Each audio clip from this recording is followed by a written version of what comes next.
you remember when you were a kid, you go to the playground and you'd be on a teeter-totter?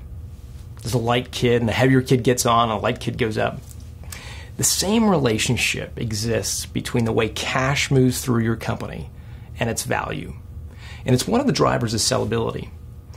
Essentially, when a buyer comes and buys your business, they've actually got to write 2 checks. So they write a check to you, the owner. It's obvious. They have to write a second check that a lot of people don't really think about. And the second check is to fund your company's working capital. That's the money your business needs to operate the day you hand over the keys to the buyer. The deal is that the buyer has to write those 2 checks out of the same checkbook.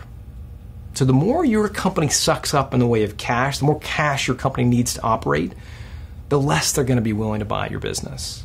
So the way to improve your score on the valuation teeter-totter is really to make sure that your business is generating cash. You know, if you collect receivables, collect them faster. If you can extend your payables a little bit more, make sure you're delaying your payments to the point where you're just generating more cash as a business. And that's going to improve your score on the teeter-totter.